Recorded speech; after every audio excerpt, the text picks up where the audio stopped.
What if every US state became independent? Now, America's absolutely massive. So I reckon a lot of these states here will most likely be able to like function by themselves if it was independent and stuff. Like I've heard of like Texas wanting to do it in the past and whatnot. I've seen videos that they could do it, become their own country and stuff. And it would work. They would actually be quite up there with the other countries. So yeah, let's jump into this video, check it out and see what would happen if every state in the US became independent. Sometimes we forget how big the US It's massive. actually are, at least I do, and how large and powerful some of its states can be. Many of the states are economically powerful enough to surpass certain countries in the world. Mad. Or they would be. So let's take a look at what would be the reality if each US state became independent and its own country. You know what? I'm actually going to be like, there's going to be so many surprising things in here of like states surpassing countries if they became independent. Now, we're going to assume that this would be viable. Forget the issues of military amongst other obstacles that would effectively make this impossible to ever happen. We're also not going to take into account the fact that the US dissolving itself would not necessarily mean 50 new countries. Some others might unite into smaller unions. Some could join neighboring countries like Canada or Mexico, but not for the sake of this video. What I'm going to be doing is just actually look at bro. Texas is massive. Looking at the data of states and project how they would do as a country when compared to each other and the rest of the world. First, population. California comes at the top with 39 million, surpassing 30 countries like Poland or Canada, around the 33rd most populous country in the world. Wait, it does, don't it? California alone would pass Canada as a whole. That's mad. Texas is second with 28 million, Florida with 20, New York with 19, and Pennsylvania with 12. At the bottom of the population chart, we would have Alaska with 740,000, Vermont with 620, and Wyoming with 580,000, with less population than countries like Cyprus, Comoros, or Bhutan. Next, size. Alaska would be the biggest country out of the Union. Yeah, it's actually mad, isn't it? Like, Alaska's so big, but its population isn't like, it's not to scale. It's not to scale. They need more people, man. No wonder they pay people to live there. Becoming the 18th largest country in the world. Smaller than Libya, but larger than Iran. Texas and California would follow as the second and third largest countries out of the US. At the bottom of this list would be Rhode Island, Delaware, and Connecticut. Delaware is so small that it's about the size of less than 1/5 of Estonia, and Rhode Island is smaller than the French island of Corsica. You know what? America's got some big states, but they've also got some pretty small states, man. Noteworthy that states like New York or Florida, who are prominent in the other rankings, I didn't even realize it was there. New York or they're tiny. Florida, who are prominent in the other rankings we'll see next, aren't that big, occupying the 27th and 22nd places respectively. Florida, for instance, is only a little larger than Portugal, and New York is close to the size of Belarus. Wait, Florida is a little bit bigger than Portugal? Florida is a... Man, America's too big, bro. Showing us that size doesn't necessarily mean more economic power. In of economic terms, California would be... Look at the UK. The UK is tiny, bro. Number 1. It's by far the most productive state and even self-sufficient in some aspects. And it would become the world's 5th largest economy, only behind China, Japan, Germany, and the UK. Texas wouldn't be that far behind though, also in second place as the world's 10th largest economy. Wait, hold on. You're telling me California, if they was independent, would be the 5th largest economy? One state out of America. Yeah, the biggest, right? Well, like, you know, like the most populated. But that would be the 5th in the world ranking for... Oh, wow. Between Brazil and Canada. As the world's 10th largest economy, between Brazil and Canada. The current economic might of the US is demonstrated by the fact that in an event like this, 4 states would be in the G20: California, Texas, New York, and Florida, kicking out Saudi Arabia, Turkey, and South Africa, as well as the US. This economic reality is demonstrated by the GDP of each state, or each new country in this case. California would be at the top again, with a GDP of $2.7 billion. Texas with $1.7 billion, New York with $1.5, and Florida with $970 million.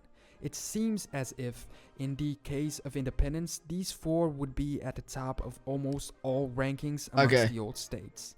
However, if we look at the GDP in another perspective, the GDP per capita, Massachusetts would have the highest one, ranking number 9 in the world, just behind the United Arab Emirates. The District of Columbia would technically be higher, but since it isn't an official state, I guess it would just be absorbed into Virginia in this scenario. You know what? This is crazy, man. This is actually mad, because we're comparing states to the rest of the world. Yeah, the video is like going on if states were independent and pretty much like their own country kind of, right? But we're comparing the states and they're actually competing with the countries around the world, and not just like the lower countries, top 10, top 20, right? So it blows my mind how like crazy big America and powerful they are, because this is one state we're comparing. They got 50 combined, like some mega transformer, bro. This map is really interesting. It's a bit outdated from 2013, but it shows the equivalent GDP of each state to a current existing country, matching North Dakota with Uzbekistan, New Mexico with Ecuador, Connecticut to Greece, or Alaska to Luxembourg. Yo! But values have changed since then, and even these ones are a rough approximation. The end of the US would also mean that a lot of the states would have to change their state flags, most of which have something to do with the Union. Most state flags are just the state seal, and usually the seal has a lot of elements of the US, like the eagle, the order of admission into the Union, or sometimes the actual US flag. So a change would definitely be in order for those. Yeah, they could color it up. Ohio would probably want something that is more about their own identity. For instance, each state has an official bird, tree, and flower, so these could be put into use. On Ohio's case, the buckeye tree or the cardinal bird could be symbols on a new flag. I guess that in this case, states like California, Arizona, Texas, New Mexico, New Jersey, or Maryland would have their problem solved, having already original flags. Oh, see, they're already thinking ahead. See, and I've actually heard that Texas has thought about becoming independent, right? I don't know if it's still like an ongoing thing. Maybe there's some people in Texas that still want it, of course. And I think I've seen a video on Texas becoming independent, and they can actually they could easily be independent and be fine. So that's crazy. Like, they have like the docks and everything. It's mental, bro. It's mental. So in the case of California or Texas, these are even flags that already represented the territories at a time of independence. Bro, it's Maryland's flag a jigsaw puzzle. What's going on here? It would make even more sense to maintain them. Religion would also be an interesting topic. 14 of these new countries would be of Catholic majority. 33 would be Protestant, and 3 would be Mormon. Utah and Idaho creating the only 3 countries in the world who have a Mormon majority. What is Mormon? What is Mormon? Along with Tonga, a small Pacific island. It's also interesting to see something else. Given that despite these differences, all states maintain a Christian majority, what would be the second largest religion in each of these new countries? The West Coast, Alaska, Hawaii, and some of the Midwest have Buddhism as their second largest religion. The Northeast, Judaism, and a lot of the South and Center states have Islam. Southern states are the most religious, at least in terms of attendance, so we could assume that religion would play a larger role in these future countries.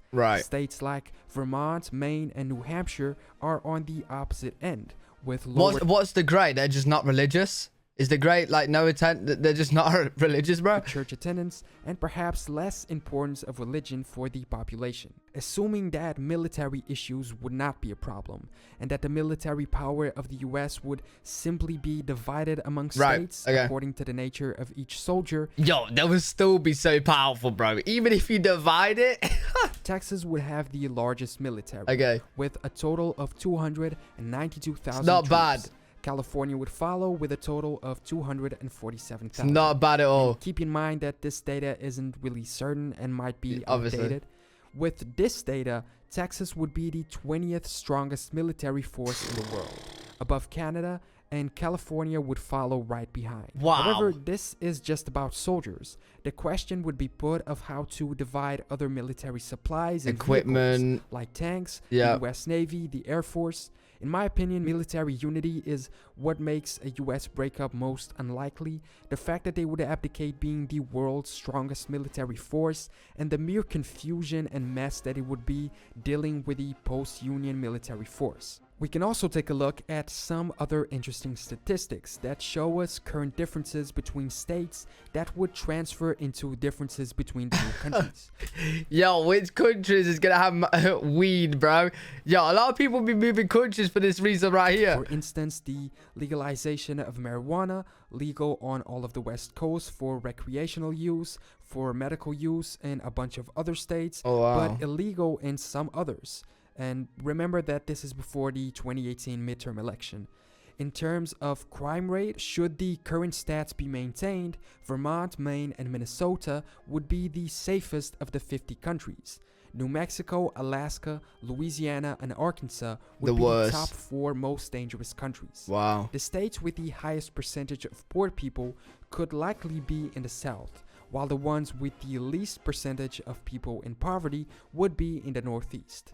Some countries... Wow, there's a lot the bottom right there. Have a male population majority like Hawaii, North Dakota, or Wyoming, and others would have a female majority like Delaware, Alabama, Mississippi, or Maryland, amongst many other stats. The thing is, all of these statistics, despite being about specific states, are collected in the context of the Union. Should the US dissolve, all of them would probably change because the way the states are is dependent or at least related to their coexistence within the same... Imagine if the US actually dissolved. Like, it 100% won't, but imagine if it did. It would actually be crazy, bro.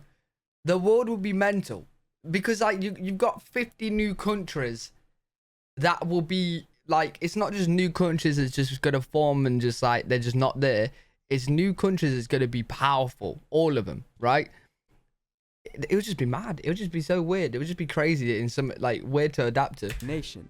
For instance, California's economic might maybe would be reduced if it instantly saw its neighbors as new countries and not member states of the same union, because new trade agreements would need to be drafted, etc. Oh my god. And a lot of new paperwork. Necessities would emerge. For instance, the need of each new country to have their own military, meaning expenses in that respect, amongst so many other changes that would maybe change the power relation that now exists between states. However, I think we can draw a few conclusions from all this.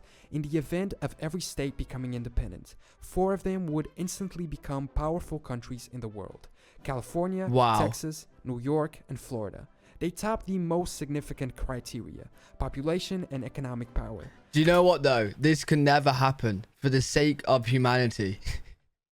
Because if this happened, right, a couple years down the line, bro, Russia would just take over. Unless everyone formed a union and came together, but they would just, they'd be like, yo, America's just opt out? Okay. However, others might also be at the top of successful countries which would emerge. Massachusetts has a solid public education and good local government using a somewhat European model in Texas, so they might be able to make it work. Right. Other smaller states might have a more difficult time and lose a lot of their wealth as consequence of the central government not being around anymore.